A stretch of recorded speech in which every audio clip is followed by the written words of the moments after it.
Aduh, dorong sikit dulu.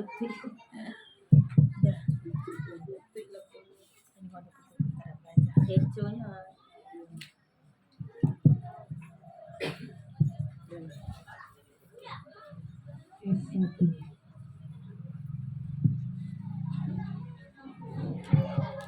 Bismillahirrahmanirrahim. Assalamualaikum warahmatullahi wabarakatuh. Waalaikumsalam warahmatullahi wabarakatuh. Alhamdulillah rabbil alamin. Assalatu wassalamu ala sayyidina Muhammadin wa ala alihi wa sahbihi ajma'in. Rabbi shrahli sadri wa yassirli amri wahlul 'uqdatam min lisani yafqahu qawli. Pertama-tama kita tak bosan-bosan bersyukur kepada Allah Subhanahu wa taala yang mana pada siang yang berbahagia ini kita tetap diberi kesempatan sehingga kita dapat berkumpul yaitu di rumah Ibu Ahli Bait dalam rangka kegiatan rutin mingguan kita. Setelah beriring salam, tak lupa kita hadiahkan kepada junjungan alam Nabi besar Muhammad sallallahu alaihi wasallam dengan melafazkan Allahumma sholli ala sayyidina Muhammad wa ala ali sayyidina Muhammad. Ibu-ibu jemaah yang dirahmati Allah Subhanahu wa taala, di sini sedikit menyampaikan tentang hal-hal yang makruh dalam sholat, yaitu ibadah yang kita laksanakan 5 waktu sehari semalam, yaitu sholat fardu.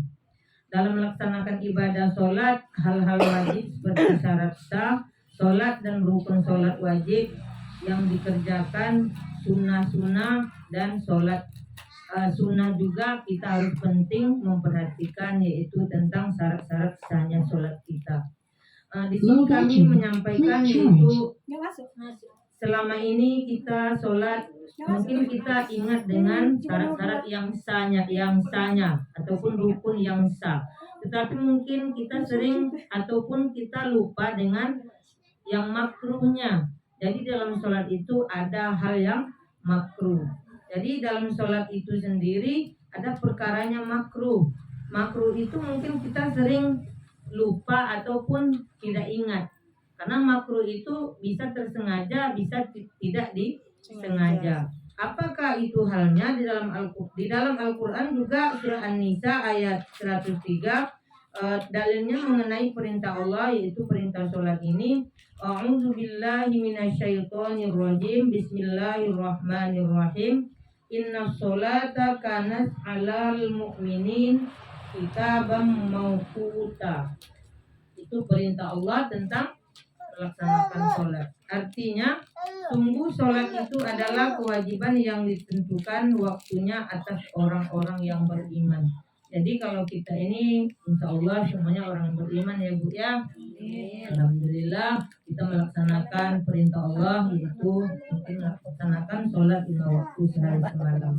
Jadi di dalam itu mungkin kita lupa ataupun tidak ingat bahwa di dalam sholat itu ada juga syarat yang perkara yang makruh. Berkaitan dengan itu, sebaiknya kita hindari hal-hal yang makruh dalam melaksanakan ibadah sholat agar ibadah menjadi lebih khusyuk dan sah. Jadi kalau kita mau harapannya besar kepada Allah, tentu kita ingin menghindari hal-hal yang ada perkaranya tadi, yaitu makruh.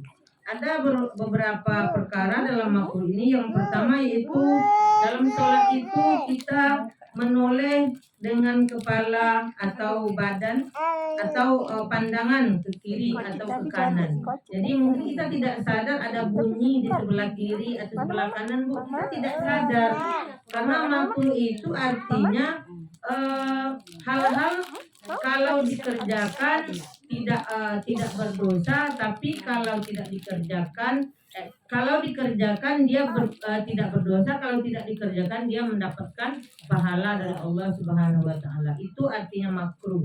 Jadi kalau kita mau menambah kebaikan dalam sholat, pahala dalam sholat, kita hindari hal-hal yang makruh tersebut.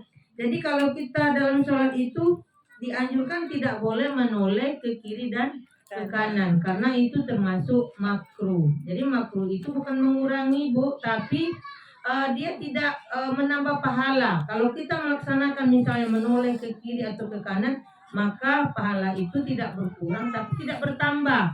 Jadi kalau kesempurnaan itu ada, seharusnya kita laksanakan apa yang dilarang Allah itu kita hindarkan. Yang kedua yaitu memandang ke atas. Mungkin tiba-tiba leher mungkin Bu ya enggak enak gitu. Silap kita dalam sholat itu terpandang ke atas. Sedangkan itu adalah hal yang makruh. Jadi kalau bisa jangan kita kurang lagi amalan kita, Bu. Kita menambah. Jadi menambah itu jangan kita laksanakan yang makruh tersebut. Yang ketiga, meletakkan tangan di pinggang. Itu sepertinya orang sombong ya Bu ya. Kalau menyembah Allah, tidak mungkin pula pinggang kita, tangan kita diletak di pinggang. Tapi mungkin karena ada kita lupa ataupun tersengaja, ya itu udah jelas itu syarat sholat kita pun jadinya dah dibilang tidak sah. Karena tidak ada di rukun sholat etikanya meletakkan tangan di pinggang. Yang keempat, menahan rambut, lengan baju atau pakaian yang terjulur saat akan sujud. Kadang nih ada Bu, rambut awak tuh merasa keluar. Kalau bagi perempuan ini kan rambut ini ada panjang sedikit. Kadang kita tolong sama tangan. Itu termasuk hal yang makruh. Mungkin bisa menolong tapi berkurang. Pahalanya tidak jadi sempurna. Selanjutnya yaitu menyelang-nyelingi jari jemari atau menekannya sehingga terdengar bunyi krek. Ada kita sholat tubuh dalam sujud itu kan jari kita begini Bu posisinya. Tapi mungkin saking jari itu tidak enak maka kita gini sampai krek. Itu termasuk hal-hal yang makruh juga di dalam sholat. Jadi kita dalam sujud itu tidak boleh menggenggamkan tangan, tetapi kita meletakkan tangan, telapak tangan ke lantai sejajar. Jadi supaya sholat kita itu lebih sah. Jadi agar tidak terjadi makruh tadi, maka kita hindarilah menggenggam tangan di saat kita sujud tersebut. Berdasarkan hadis dari Ali bin Abi Thalib radhiyallahu anha, Nabi Muhammad Shallallahu Alaihi Wasallam bersabda, jangan menyembunyikan jarimu ketika sholat.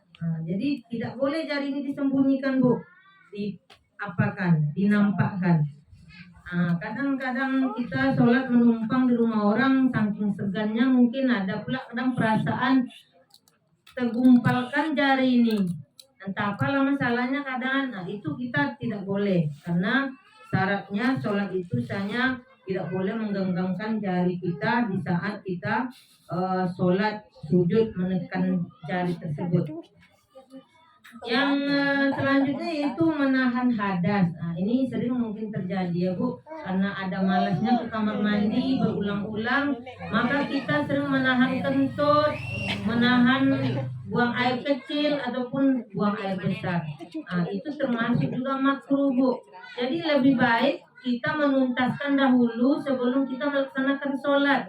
Jadi kalau rasanya BAB itu mau keluar, keluarkan aja dulu walaupun sudah azan. Kalau rasanya kentut-kentutkan dulu Bu, baru berwuduk lagi, baru kita sholat.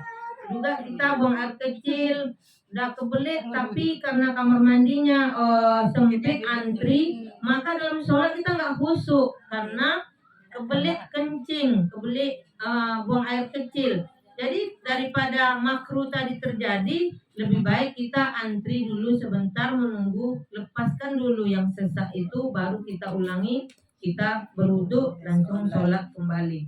Mudah-mudahan dengan seperti ini ibu-ibu semua mungkin, kalau kami sih mungkin juga ada Bu, karena kita makanan itu mempengaruhi perut.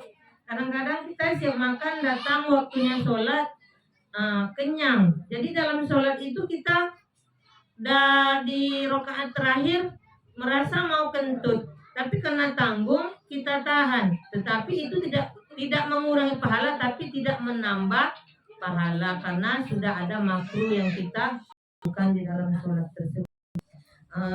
Juga Nabi Muhammad SAW bersabda, kalau misalnya Bu, hidangan sudah terhidang, waktu sholat datang, jadi kita mau makan, orang azan, lebih baik kita makan dahulu daripada sholat dahulu, karena itu mempengaruhi pikiran. Mungkin bisa terjadi ingatannya di lauk saja ataupun di hidangan tersebut. Nah, jadi lebih baik kita lakukan dulu makan. Karena Nabi juga begitu. Sudah terhidang hidangan itu datang waktu sholat. Lebih baik kita makan dahulu daripada kita mendahulukan sholat, karena lebih khusyuknya sholat itu kalau sudah semuanya tidak ada yang diingat. Karena dalam beribadah sholat itu kita tidak diam saja, Bu, tetapi kita khusyuk dari hati menyembah Allah Subhanahu wa taala. Juga kita mungkin dalam sholat itu, Bu, jangan seperti pergi menghayal. Kalau bisa hindari diam, karena itu juga termasuk makruh dalam sholat. Jadi ucapkanlah apa yang harus diucapkan dengan kumat kamit tersebut. Jangan nanti karena saking kesal dengan pekerjaan ataupun dengan keluarga, sehingga sholatnya pun diam aja, tidak dibaca di dalam hati saja. Itu tidak boleh, Bu. Kalau bisa harus kumat kamit. Kalau bismillahirrahmanirrahim, dibaca bismillahirrahmanirrahim dengan bibir, dengan lisan. Jangan di dalam hati saja. Jadi nggak tahu, mungkin dalam keadaan seperti itu kita jadinya menghayal. Akhirnya kehusukan itu kurang di dalam melaksanakan ibadah sholat kita. Itu saja ibu-ibu yang bisa kami sampaikan. Mudah-mudahan dapat bermanfaat, bisa kita terapkan dalam ibadah sehari-hari kita. Dan mungkin kalau ibu-ibu merasa kami juga banyak salah ibu-ibu ya dalam belajar juga, kami mohon dimaafkan. Dan kami akhiri wabillahi taufiq wal hidayah. Assalamualaikum warahmatullahi wabarakatuh. Waalaikumsalam warahmatullahi wabarakatuh.